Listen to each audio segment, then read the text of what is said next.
चाचू फौत हुए, जिसकी वजह से मैं इधर आया हूँ। मेरे चाचू फौत हुए तो मैं वहाँ नहीं गया। क्यों नहीं गया?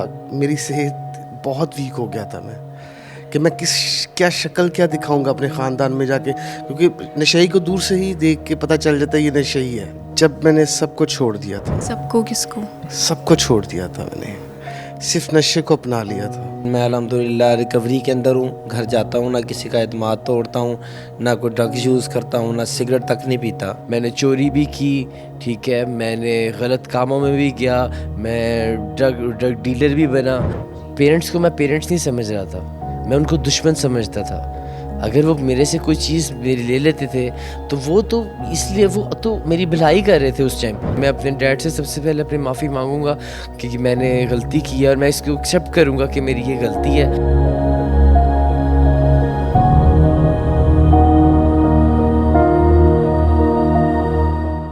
समा स्टोरीज के साथ मैं हूं फलक चौहान और आज मैं मौजूद हूं रिहैबिलिटेशन सेंटर में और आपकी मुलाकात कुछ ऐसे पेशेंट से करवाएंगे जो कि ड्रग एडिक्ट थे और आज वो अपने ट्रीटमेंट के लिए इस रिहैब सेंटर में एडमिट हैं। उनकी जर्नी कैसी है, किस तरह से वो ड्रग एडिक्शन का शिकार हुए, इन सब चीज़ों पर बात करेंगे। आइए चलते हैं, आपकी मुलाकात करवाते हैं।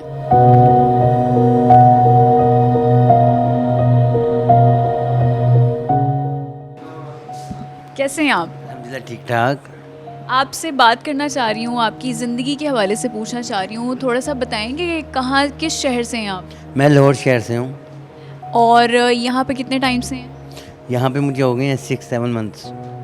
तो क्या हुआ था, पहले की ज़िंदगी के बारे में बताएंगे कि ज़िंदगी कैसी गुजर रही थी आपकी और फिर आप नशे जैसी लत में कैसे पड़े? मैं एक्चुअली स्मोकिंग करता था, तो एक दिन मैं किसी गैदरिंग में गया था, दोस्त की मेरी शादी थी, तो वहाँ पे वो हैच वाले सिगरेट्स पी रहे थे, तो चर्च वाले सिगरेट। तो उन्होंने मुझे ऑफ़र की, तो मैंने वो एक बार ट्राई की, मुझे बहुत अच्छा लगा पी के ना मुझे। तो मैंने तब से उससे मैंने रीच करना शुरू किया, तो मुझे मिल गई डीलर मुझे मिल गया एक, जो कि ये सेल करता था। तो मैंने तब से मैंने उसे लेके पीनी शुरू कर दी, तो तब से मैं पी रहा हूँ। मुझे पीते हुए भी तकरीबन हो गए हैं 7-8 साल। एग्रेशन आपके अंदर आया हो, जैसे आपने भी फीलिंग्स के बारे में बताया कि आप बहुत ज़्यादा कभी हाई फीलिंग हो जाती थी, कभी बिल्कुल लो फीलिंग हो जाती थी। क्या फ़ील होता था? घर में लड़ते थे, इस तरह की कोई मामलात होते थे? घर में लड़ता था, पैसे नहीं मिलते थे, अगर पैसे मांगते थे घर से, पैसे भी नहीं मिलते थे, तो नशे के लिए। तो तब भी घर में चीज़ें तोड़ देना, घर में गाली गलौज कर देना, घर में झगड़ा कर लेना घर वालों से।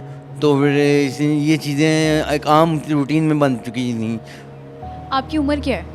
मेरी एज 25। कुछ और पेशेंट से भी आपकी मुलाकात करवाते हैं, उनसे जानते हैं कि उनकी ज़िंदगी किस तरह से गुजरी थी और अब यहाँ आने के बाद क्या फ़र्क पड़ा उनकी ज़िंदगी में।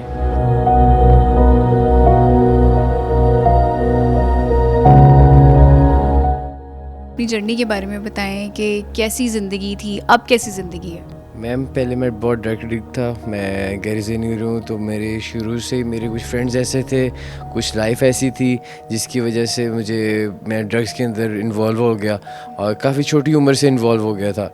तो मेरे 14 इयर्स हो चुके हैं करते हुए, ठीक है। और लेकिन मैं कभी रिहैब की तरफ नहीं आया था, ना ही कभी पता लगा था इस बारे में कि कोई ऐसी जगह भी होती है जहाँ पे इंसान को ठीक किया जा सकता है, इन चीज़ों से निकला जा सकता है। हर टाइप का ड्रग यूज़ करता था। आपने कहा कि 14 साल की उम्र से आप ये सारा ड्रग यूज़ कर रहे थे, तो क्या सिम्टम्स आए थे जिस पे आपको ये लगा कि अब मुझे ये छोड़ना है, हर हालत में इस चीज़ को छोड़ना है, इस एडिक्शन को?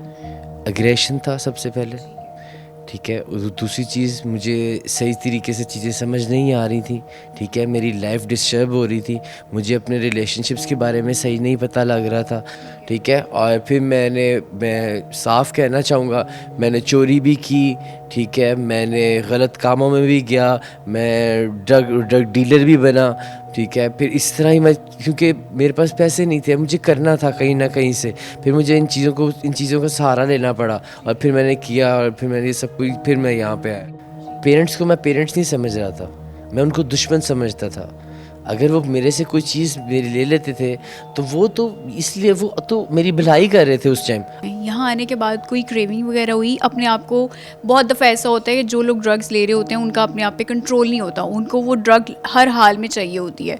तो इस सेंटर में आने के बाद आपकी क्या कंडीशन थी, क्या सिम्टम्स थे कि बस मुझे ड्रग चाहिए हर हाल में, वो क्या फीलिंग थी? स्वेटिंग होती रही, जिससे में पेन बहुत था, हेडेक बहुत था, मुख्तलिफ ख्यालात आते थे, अपने आप को मारने को दिल करता था कि मैं अपने आप को मार लूँ, किसी तरीके से ख़त्म कर लूँ, कि मुझे चाहिए वो चीज़ें चाहिए जो मैं करता, क्योंकि मैं एक लंबे अरसे से चीज़ें ले रहा था, ठीक है। और फिर एट द एंड, अब जो एंड ख्याल आता है वो कहता है बंदा अपने आप को ख़त्म कर ले। अच्छा, यहाँ से जाने के बाद अगर आपको मौका मिले किसी से माफ़ी मांगने का, किससे माफ़ी मांगेंगे और वो क्या गलती होगी फिर? मैम, मैं एक बेटिंग करता था, ठीक है, क्योंकि मैंने ड्रग्स चाहिए होते थे, तो मैंने डैड के बहुत पैसे उड़ाए हैं, ठीक है। और वो कहते हैं ना, वो एक लफ्ज़ है, एक उर्दू में हराम मौत उड़ा, ठीक है, तो वो मैंने हराम मौत किए हैं पैसे, वो बिल्कुल हराम गए हैं पैसे। तो मैं अपने डैड से सबसे पहले अपनी माफ़ी मांगूंगा कि मैंने गलती की है और मैं इसको एक्सेप्ट करूंगा कि मेरी ये गलती है।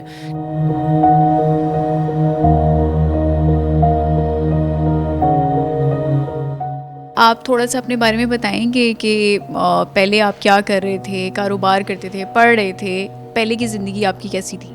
I am a software engineer actually, and we have a construction company.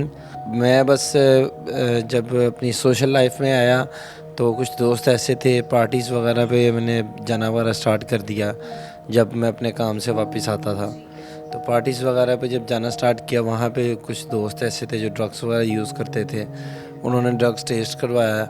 तो आहिस्ता आहिस्ता यूज़ करते करते जनाब फिर अपने काम से ध्यान रखना ख़त्म हो गया। ज़ाहिर सी बात है, फिर जब इंसान ड्रग्स की तरफ आता है तो अपनी डेली रूटीन जो है वो ख़राब हो जाती है। मैंने उनसे भी ये पूछा था कि घर में किस तरह के मामला थे, तो आपके घर में भी लड़ाई झगड़े वगैरह होते थे आइस पीने के बाद? जी, एक्चुअली जब लास्ट टाइम मेरे साथ ये मामला स्टार्ट हुए हैं तो उसके बाद ही घर वालों ने के साथ मशवरा करके जिन चीज़ों को स्टार्ट होने से पहले ही अल्हम्दुलिल्लाह कंट्रोल कर लिया गया। स्टार्ट हो चुकी थी 10-20%, तो जब घर वालों को भी फ़ील हुआ, मुझे भी फ़ील हुआ, तो मैंने फिर सोचा कि मुझे अपना इलाज करवा लेना चाहिए। तो बस इस वजह से मैंने इलाज अपना करवाने का सोचा। अगर मैं आपसे ये पूछूं कि अगर आप घर जाके, अभी जैसे अगर आप डिस्चार्ज हो जाते हैं इस सेंटर से, घर जाके पहला काम क्या करेंगे या क्या प्लानिंग की है कि मैंने अब वापस ज़िंदगी की तरफ किस तरह से बढ़ना है?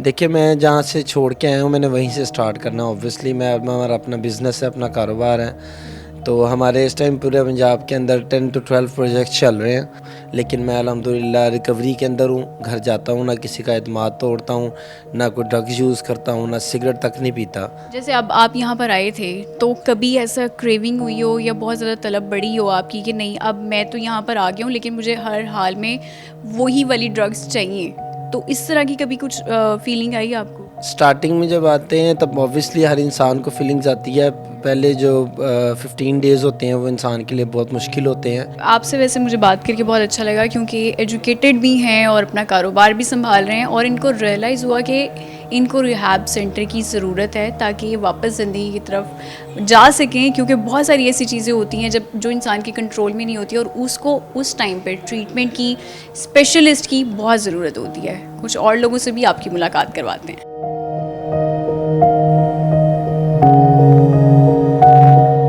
अल्हम्दुलिल्लाह बहुत अच्छी लाइफ गुजरी थी, तालीम भी हासिल की है, बैचलर की है, अब्रॉड भी रहा हूँ।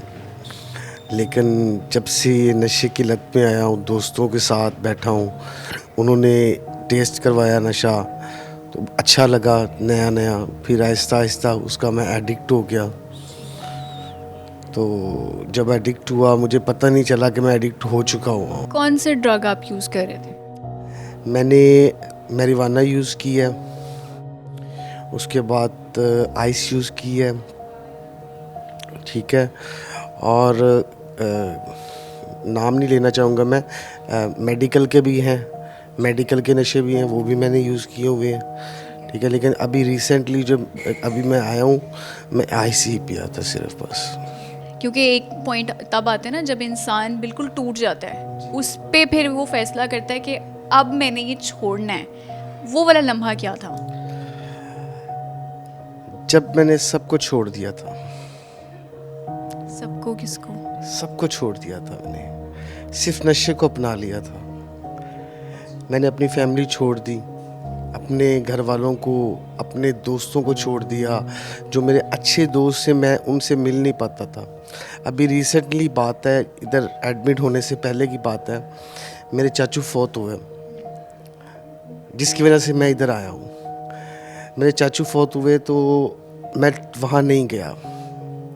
क्यों नहीं गया? मेरी सेहत बहुत वीक हो गया था मैं, कि मैं क्या शक्ल क्या दिखाऊंगा अपने ख़ानदान में जाके, क्योंकि नशेई को दूर से ही देख के पता चल जाता है ये नशेई है।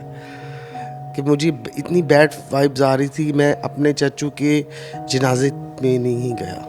आपको क्या क्रेविंग होती थी जब स्टार्ट में? ज़ाहिर है आप आए, मैंने बाकी लोगों से भी यही सवाल उनके सामने भी रखा था कि जब वो स्टार्ट में आते हैं ना, तो ज़ाहिर है एक जो आपकी एडिक्शन है, ड्रग एडिक्शन है, वो रातों रात नहीं ख़त्म होती।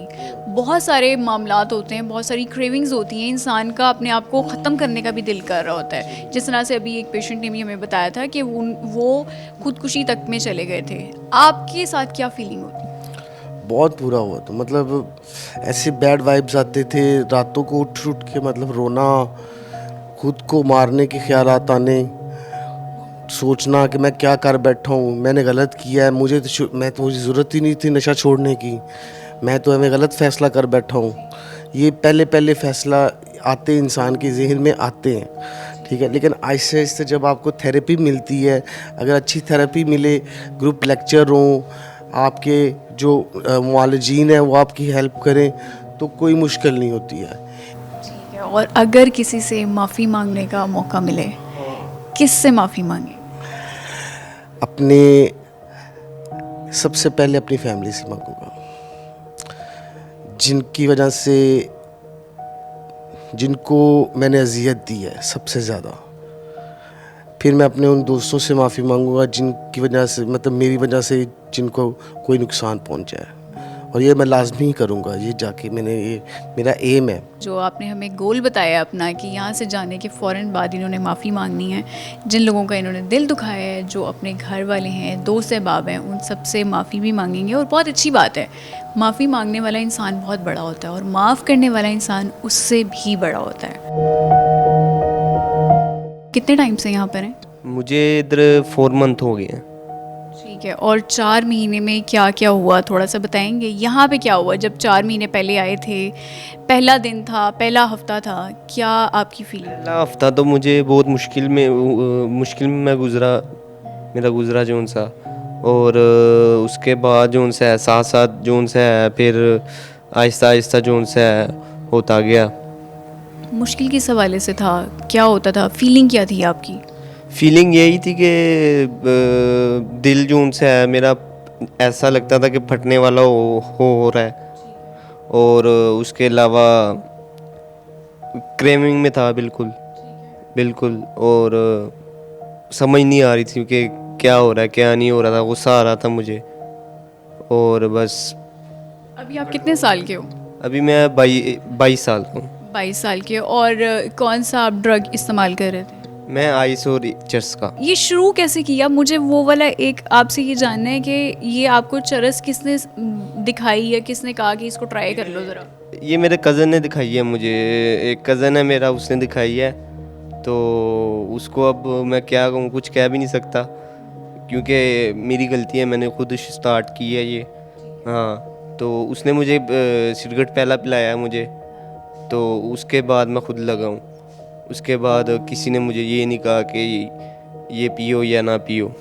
अभी पछतावा हो रहा है कि मैंने चरस पी के या आइस पी के गलती की है और मुझे ये नहीं करना चाहिए था? जी, बड़ा पछतावा हो रहा है। मतलब क्या आपको कोई वाकया याद आता है, या घर किस वजह से सबसे ज़्यादा याद आता है? घर बस मेरा बड़ा भाई गया है बाहर दुबई, वो याद आता है मुझे ज़्यादा, और उसके अलावा वालदा मुझे बहुत ज़्यादा याद आती हैं, वालिद साहब मुझे बहुत ज़्यादा याद आते हैं, सारी फैमिली ज़्यादा याद आती है मुझे। जनाब, अब हमने आपकी मुलाकात करवानी है कुछ साइकोलॉजिस्ट से और एक ऐसे पेशेंट से जो यहाँ से डिस्चार्ज होकर जा चुके हैं, और अब वो अपनी ज़िंदगी कैसे गुजार रहे हैं और क्या वो दोबारा नशे की तरफ वापस तो नहीं आ गए, ये उनसे पूछेंगे। तो आइए चलते हैं। अब हमने आपकी मुलाकात एक ऐसे पेशेंट से करवानी है जो पेशेंट नहीं रहे, जो यहाँ से डिस्चार्ज हो चुके हैं और अब वो अपनी ज़िंदगी कैसे गुजार रहे हैं, उनकी सक्सेस स्टोरी क्या है, उनसे ही जानेंगे। अस्सलाम वालेकुम, कैसे हैं आप? वालेकुम सलाम, शुक्र अल्लाह पाक का। आप एक सक्सेस स्टोरी के तौर पर यहाँ पर आए हैं, तो आप हमें थोड़ा सा बताएं कि आपकी जर्नी कैसी रही, कैसा सफ़र था, पहले कौन सा ड्रग आप इस्तेमाल कर रहे थे, किस चीज़ की एडिक्शन थी, और उसके बाद फिर जब आप सेंटर में आए तो फिर किस तरह से आप यहाँ से सक्सेसफुली निकले? मैडम, मैं हैश का एडिक्ट था, ठीक है। वो मैंने 17-18 साल मैंने वो हैश मैंने पी है, 17-18 साल एक टाइम पीरियड है। लेकिन इससे पहले फोकस से आने से पहले भी मेरे बहावलपुर बहावन नगर मेरे 6 इलाज मेरे पहले हो चुके थे। आप टूटे कैसे थे, ये मैं जानना चाह रही हूँ। तो ये हम कह देते हैं कि जी हमको किसी ने लगा दिया, ये खुद बंदे पे डिपेंड करता है, सोसाइटी मैटर भी करती है, ठीक है। जब कॉलेज लाइफ में गया, दोस्तों यार, मैं ऐसा बंदा था कि जो सिगरेट पीता था ना, सिगरेट पी रहा मैं उससे सलाम नहीं लेता था। मेरी वालदा कहती सी वड्डे बोलना बोलिया कर तो अल्लाह दी पकड़े च आ जाएगा। तो वही सादा सिगरेट जो पीता था, सलाम नहीं लेता था, वही एक दिन सिगरेट की डब्बियाँ सामने पड़ी होती थी। कभी कोई ऐसा लम्हा आया, क्योंकि आप 3 महीने रहे हैं घर वालों से दूर, रिश्तेदारों से दूर, उस टाइम पे ना बहुत कुछ सोच में दिमाग में सोच आती है कि अब वापस जाके क्या करना है, उस टाइम पे आपकी सोच क्या थी?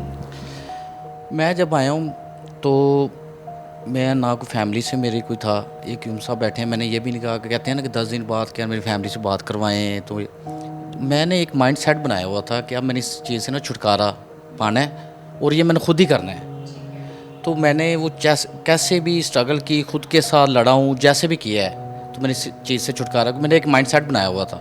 इंसान हमेशा कमज़ोर पड़ सकता है, लेकिन ज़रूरी ये चीज़ है कि आपके अंदर विल पावर इतनी स्ट्रॉन्ग हो कि वापस आप उठ के खड़े हों और दोबारा से अपनी ज़िंदगी शुरू कर सकें। अब हमारे साथ मौजूद हैं drug abuse therapist Masuma Bukhari. उनसे पूछेंगे कि आजकल सबसे ज़्यादा जो नशा है, जो ड्रग्स का इस्तेमाल हो रहा है ख़वातीन हज़रात में, वो कौन सा है। अस्सलाम वालेकुम मासूमा, कैसी हैं? वालेकुम अस्सलाम, मैं ठीक, आप बताएं कैसी हैं? मैं ठीक हूँ मासूमा। आजकल हमारी सोसाइटी में सबसे ज़्यादा ड्रग कौन सी वाली इस्तेमाल हो रही है जो ड्रग एडिक्ट्स बना देती है लोगों को? आजकल हमारी सोसाइटी में जो सबसे ज़्यादा ड्रग इस्तेमाल हो रही है वो आप मेथफेटामिन कह सकते हैं, जिसे ज़्यादातर लोग आइस के नाम से जानते हैं, ठीक है। तो वो इंसानों को मतलब काफ़ी ज़्यादा जो है उन पे बुरा असर रखती है, जिसमें हेलुसिनेशन आ जाती हैं, डिल्यूजन्स आ जाती हैं, जिसे आम ज़बान में आप कहते हैं कि शक करना अपने घर वालों पे, अपनी बीवी पे, अपने मतलब घर वालों के बारे में बुरा सोचना कि वो हमें जानी नुकसान तक पहुँचा सकते हैं। मतलब इस तरह से लोगों को पागल कर रही है ये नशा। अच्छा, जो रिहैब सेंटर अभी नहीं आए होते या जो अपने अपने घरों में होते हैं और वो इस आइस का नशा कर रहे होते हैं, कोई सिम्टम्स, अर्ली सिम्टम्स आप बता सकती हैं जो लोग हमें देख रहे हैं, जो घरों में ख़वातीन हैं, वो लाजमी इस चीज़ की निशानदेही कर सकें कि अगर कोई बंदा आइस का नशा कर रहा है और वो एडिक्ट बन चुका है तो उसको हर हाल में फ़ौरी तौर पर रिहैब सेंटर भेजना चाहिए? वो कौन से सिम्टम्स हैं? अच्छा, एक तो ड्रग एडिक्ट्स जो होते हैं, इनमें जो वेरी कॉमन सिम्टम है ये आइसोलेट हो जाते हैं, ठीक है। और दूसरी बात कि इनके वज़न में कमी आती है, अच्छी खासी एक प्रोमिनेंट वज़न कम होता है कि पता चलता है कि ये ड्रग यूज़ कर रहे हैं। और दूसरा, एग्रेशन बहुत ज़्यादा आता है इन्हें, गुस्सा, चिड़चिड़ापन, और भूख में कमी आती है, ठीक है। भूख भी कम लगती है और ये मतलब कि ये जो है ना लिक्विड फूड, उसका ज़्यादा इस्तेमाल करते हैं। मासूमा, आप क्योंकि ड्रग अब्यूज़ थेरेपिस्ट भी हैं, आप फैमिली का रवैया किस तरह से देखती हैं ऐसे पेशेंट्स के साथ जो कि ड्रग एडिक्ट्स होते हैं और वो घरों में होते हैं? अच्छा, फैमिली का जो रवैया हमने देखा है इन पेशेंट्स के साथ, तो मेजॉरिटी जो है कि इन पेशेंट्स को छुपा लेती है, इस चीज़ को छुपाती है। इसको एक मायूब बीमारी समझा जाता है, जिसमें इनको मारा जाता है घरों में, समझा जाता है कि इनको मतलब बांधने से घरों में और एक कमरे में बंद करने से इनका इलाज हो जाएगा। तो ऐसा बिल्कुल भी नहीं है। आपके पास जब पेशेंट्स आते हैं तो कौन कौन से सिम्टम्स के साथ आते हैं, वो किस तरह से बिहेव कर रहे होते हैं? हमारे पास जो पेशेंट आते हैं, काफ़ी क्रोनिक पेशेंट्स भी आते हैं जिनकी मतलब काफ़ी ज़्यादा मेंटल हेल्थ इश्यूज़ होते हैं उनको, जैसे कि एग्रेशन हो गया, चीज़ों की तोड़ फोड़ करना और ख़ुद को मारने का सोचना, किस तरह से ख़ुद को ख़त्म कर दिया जाए। इस बीमारी से तंग आ चुके होते हैं ना, तो छोड़ नहीं सकते।